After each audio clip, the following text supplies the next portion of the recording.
নমস্কার প্রিয় দর্শক, আপনারা দেখছেন কেএবি নিউজ বাংলা। আপনাদের স্বাগত জানাচ্ছি আমাদের নতুন চ্যানেলে নতুন একটা প্রতিবেদন নিয়ে। গতকাল আমাদের রাজ্যের রাজ্যপাল সিভি আনন্দ বোস বৈঠক করেছেন কেন্দ্রীয় অর্থমন্ত্রী নির্মলা সীতারামনের সঙ্গে, এবং বৈঠক করার পর সে বৈঠকের যা নির্যাস সেখান থেকে তিনি যা জানিয়েছেন সেটা হচ্ছে যে রাজ্যের যে আর্থিক ভাড়ার তার অবস্থা অত্যন্ত সঙ্গীন, এবং কার্যত একদম ঋণের দায়ে জর্জরিত হয়ে গেছে গোটা রাজ্য, এবং কার্যত দেউলিয়া হওয়ার পথে। আপনারা জানেন ইতিমধ্যে এই রাজ্যে বিভিন্ন রকমের যে জনকল্যাণমুখী প্রকল্প বলে যা যা চালু করেছে আমাদের রাজ্য সরকার, তার তার অনেক অনেক অসংখ্য তালিকা শ্রী আর সাথী দিয়ে রাজ্য সরকার কার্যত চেয়ে ফেলেছে। একদম শুরুর থেকে, অর্থাৎ যে সময় একটা হাসপাতালে বাচ্চা জন্ম নেয় তখন তাকে একটা গাছের চারা দেওয়ার মধ্যে থেকে একদম শ্মশানে যখন তার শেষকৃত্য সম্পন্ন করা হয় সেখানে আহ সমব্যথী বলে একটা প্রকল্প, এই পর্যন্ত অনেক অনেক অঢেল অজস্র। এবং সবচেয়ে জনপ্রিয় এর মধ্যে বোধহয় ওই লক্ষ্মীর ভান্ডার। আগে 500 টাকা ছিল, এখন 1000 টাকা। এই সমস্ত বিষয়গুলো নিয়ে রাজ্যপাল আলোচনা করার পর, কেন্দ্রীয় অর্থমন্ত্রীর সঙ্গে আলোচনা করার পর যেটা বুঝেছেন যে রাজ্য সরকার ঋণ করতে করতে করতে করতে এবং এ রাজ্যে উদ্বাহু হয়ে সমস্ত মানুষকে খালি পাইয়ে দেওয়ার রাজনীতি করতে গিয়ে রাজ্যের অবস্থা সঙ্গীন করে ফেলেছে, এবং রাজ্যকে শীঘ্রই দেউলিয়া বলে ঘোষণা করতে হবে। এইরকম একটা কাছাকাছি মন্তব্য করেছেন সিভি আনন্দ বোস। শুভেন্দু অধিকারী রাজ্যের বিরোধী দলনেতা, তিনি বলছেন যে দেখুন, রাজ্যপালের এই বিষয়গুলো বুঝতে একটু সময় লাগলো। আমি বিরোধী দলনেতা হিসেবে দীর্ঘদিন ধরে এই কথা বলে আসছি, অন্যান্য সমস্ত বিরোধী রাজনৈতিক দলের নেতারাও এই দাবি করে আসছেন, কিন্তু রাজ্যপাল এখন সে বিষয়টা বুঝছেন। শুভেন্দু অধিকারী স্পষ্টত বলছেন যে কেন্দ্রীয় সরকারের সঙ্গে এত ইগো কিসের, কেন্দ্রীয় সরকারের সঙ্গে কিসের এত টালবাহানা। সরকার যদি স্বাস্থ্য বীমা, নিজেদের যে স্বাস্থ্য বীমা সেটা বন্ধ করে কেন্দ্রীয় যে আয়ুষ্মান ভারত প্রকল্প সেই প্রকল্পে অংশগ্রহণ করে, তাহলে রাজ্য সরকারের অনেকটা সাশ্রয় হবে। কেন্দ্রীয় যে ফসল বীমা যোজনা সেটা তার মধ্যে কেন্দ্রীয় প্রকল্পে যদি অংশগ্রহণ করে আর সমস্ত রাজ্যের মতো, তাহলে তো এই ধরনের অসুবিধাগুলো থাকবে না। বেটি বাঁচাও বেটি পড়াও থেকে শুরু করে অন্যান্য বিভিন্ন কেন্দ্রীয় প্রকল্প আছে, সেই কেন্দ্রীয় প্রকল্পগুলো এ রাজ্যে ইমপ্লিমেন্ট করা হয় বিভিন্ন ক্ষেত্রে, কিন্তু নাম পাল্টে দিয়ে। দেখুন, কেন্দ্রীয় সরকারের 100 দিনের কাজের প্রকল্প আছে, এখানে কর্মশ্রী বলে একটা 50 দিনের কাজের প্রকল্প চালিয়ে দেওয়া হলো। কেন্দ্রীয় সরকারের যে বাড়ি প্রকল্প আছে সেটার নাম পাল্টে এখানে বাংলা আবাস যোজনা করে দেওয়া হলো। স্বচ্ছ ভারতকে এখানে নির্মল বাংলা করে দেওয়া হলো। এরকম তো বিভিন্ন রকম চলেই। আর এই যে বর্তমান সময়ে দাঁড়িয়ে লক্ষ্মীর ভান্ডার যেভাবে উদ্বাহু হস্তে সমস্ত মানুষকে, যাদের কার্যত কোনো প্রয়োজন নেই, তাদেরও দিয়ে দেওয়া হচ্ছে। অনেকে বলছেন যে এটা তো কার্যত পাইয়ে দেওয়ার রাজনীতি। যদিও কয়েকদিন আগে তৃণমূল কংগ্রেসের বর্ষীয়ান সাংসদ অধ্যাপক সৌগত রায় তিনি বললেন যে ঝুপড়িবাসীরা, বস্তিবাসীরা লক্ষ্মীর ভান্ডার পেয়ে আমাদের উজোর করে ভোট দিয়েছে, কিন্তু ওই অট্টালিকায় থাকা মানুষগুলো আমাদের ভোট দেননি। সুতরাং লক্ষ্মীর ভান্ডার তো চালিয়ে যেতেই হবে। কিন্তু শুভেন্দু অধিকারী দাবি করলেন, হয় সরকারি কর্মচারীদের বেতন বন্ধ করতে হবে, অথবা লক্ষ্মীর ভান্ডার বন্ধ করতে হবে আগামী 1 বছর সময়কালের মধ্যে। তার বক্তব্য আপনাদের শোনাই, কিছুটা শুনুন আপনারা। না, একটা একটা প্রশ্ন বাকি রয়ে গেছে। বলছি, কেন্দ্রীয় অর্থমন্ত্রীর সঙ্গে কথা রাজ্যপালের, রাজ্যের অর্থনীতি নিয়ে উদ্বেগ প্রকাশ করলেন রাজ্যপাল। তিনি মমতা বন্দ্যোপাধ্যায়কে বলেছেন জরুরি বৈঠক বা শ্বেতপত্র দাবি করেছেন।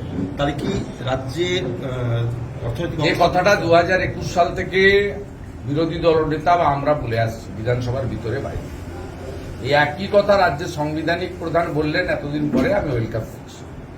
তিনি তার সময় লেগেছে, তিনি অ্যাসেসমেন্ট করেছেন পশ্চিমবঙ্গের পরিস্থিতি, এবং তিনি দেখেছেন যে ঋণ পরিশোধ করতে আর ভাতা দিতে গিয়ে রাজ্য কার্যত দেউলিয়া হয়ে গেছে।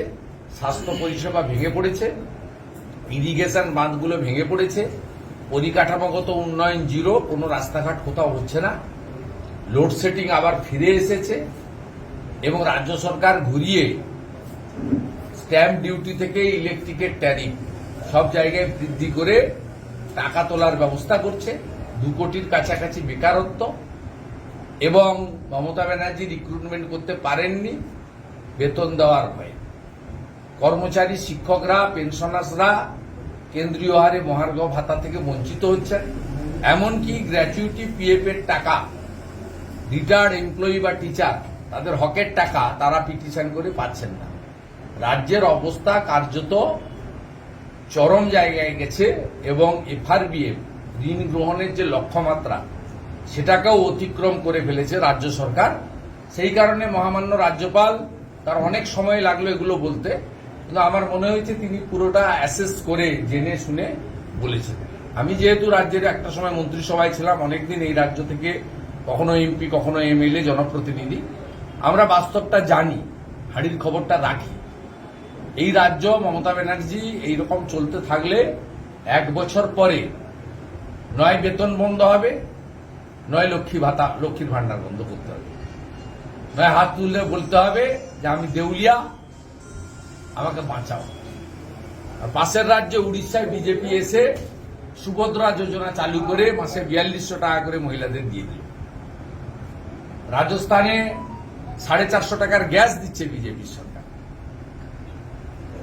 3100 টাকায় ধান কিনছে ছত্তিশগড়ের বিজেপি সরকার। আমরা করতে জানি, শিল্প না আনলে রাজ্যের আয় কখনো বাড়বে না এবং রাজ্য কখনো বেকার মুক্ত হবে না, রাজস্ব রোজগার বাড়বে না। শিল্প এলেই ট্যাক্স এবং অন্যান্য কর বৃদ্ধি আসবে এবং রাজ্যের ইকোনমিক্যাল ফ্লোটা অনেক বেশি বাড়বে। আর কেন্দ্রীয়র সঙ্গে এত ঝগড়া করার দরকার কি? আয়ুষ্মান ভারতের কার্ড চালু করে দেন, 5 লাখ টাকায় 3 লাখ টাকা কেন্দ্র দেয়, 2 লাখ টাকা রাজ্য দেয়, আপনার কয়েক হাজার কোটি টাকা সেভ হয়ে যাবে। বাংলা ফসল বীমা যোজনা কেন করে রেখেছেন? বাজাজ কোম্পানিকে দিয়ে রেখেছেন, কোনো কৃষক ক্ষতিপূরণ পায় না। আপনি প্রধানমন্ত্রী ফসল বীমা যোজনা চালু করে দেন, 60% টাকা কেন্দ্র দেয়, 40% টাকা রাজ্য দেয়। আপনি বেটি পড়াও বেটি বাঁচাও যোজনাতে চলে যান, আপনার কন্যাশ্রী টাকা ওখান থেকে চলে আসবে। গায়ের জোরে নিজের ইগো এবং অহংকারকে স্যাটিসফাইড করার জন্য রাজ্যের মানুষকে কষ্ট দিচ্ছেন। আজকে এই যে সমবায় সমিতিতে যারা জিতেছে, এই সমবায় সমিতি চালায় অ্যাপেক্স ব্যাংক হচ্ছে তমলুক ঘাটাল সেন্ট্রাল কোঅপারেটিভ। আমি কোঅপারেটিভ মুভমেন্টের লোক। ভারত সরকার প্রত্যেক বছরই আমাদের সাবসিডি, ফার্ম সেক্টরে লোনের একটা ইন্টারেস্ট সাবসিডি দেয়, ভারত সরকার পাঠিয়ে দিয়েছে। আপনি রাজ্য সরকারের কাছে প্রত্যেকটা ব্যাংকের, কৃষি ব্যাংক যেগুলো ফার্ম সেক্টর, সেখানে এক একটা ব্যাংকের 15-20 কোটি টাকা করে শুধু রাজ্য সরকারের কাছে বকেয়া ইন্টারেস্ট সাবসিডি এবং ইন্টারেস্ট সাবভেনশন। কেন্দ্র কিন্তু তার পার্সেন্টেজ পাঠিয়ে দিয়েছে রাজ্যে। রাজ্য সরকার তার ম্যাচিং টাকা দিতে পারছে না বলে আজকে ইন্টারেস্ট সাবসিডি 31 মার্চের মধ্যে শর্ট টার্ম এবং লং টার্মে লোন পরিশোধ করলে 2% রিবেট পাওয়া যায়। সেই টাকা পাঠিয়ে দিয়েছে ভারত সরকার, যেহেতু তারা 75 ভাগ দেয়, 25 ভাগ রাজ্য দেয়। সেই ম্যাচিংটা দিতে পারছে না বলে 100 কোটি টাকা সমবায় সমিতির মাধ্যমে কৃষকরা আজকে ইন্টারেস্ট সাবসিডি পাচ্ছে না, যারা যথাসময়ে লোন নিয়ে লোন পরিশোধ করেছে।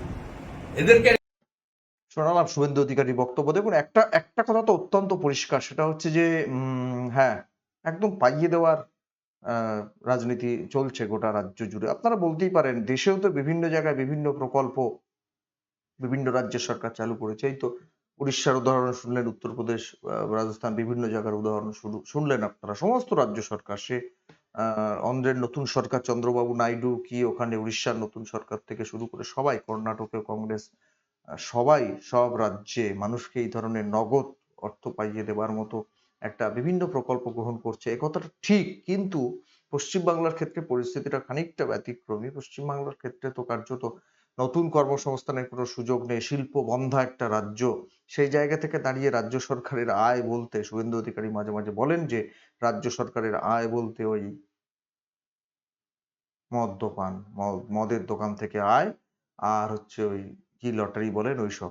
তো সুতরাং সেই জায়গা থেকে শিল্প কলকারখানা না থাকার জন্য তো পশ্চিমবঙ্গে আহ একটা ভয়ঙ্কর অবস্থা। এরকম অবস্থায় রাজ্য সরকার নিজের ঘর থেকে দিতে থাকে, একদার থেকে ধার করে, ঋণ করে, রাজ্যের ভান্ডারকে কার্যত শূন্য করে দিয়ে ওইরকম খালি পাইয়ে দেওয়ার রাজনীতি, ভোটের রাজনীতি, কি করে মানুষকে অল্প স্বল্প দিয়ে তাদের ভোটটাকে কেড়ে নেওয়া যায়, ভোটটাকে আদায় করে নেওয়া যায়, এইরকম একটা জায়গা ভাবলে নিশ্চিতভাবে অদূর ভবিষ্যতে, এমনি তো এই সময়ের মধ্যে দাঁড়িয়ে বোধহয় 6 লাখ 6.5 লাখ কোটি টাকা ঋণের জায়গায় চলে গেছে, যেটা কিনা 11 সালে ছিল 1,96,000 কোটি টাকা। সেটা তো এই মুহূর্তে কোথায় পৌঁছে গেছে আপনারা বুঝতে পারছেন। সুতরাং এই সরকার ধারালো সরকার, বেশ ধারালো সরকার।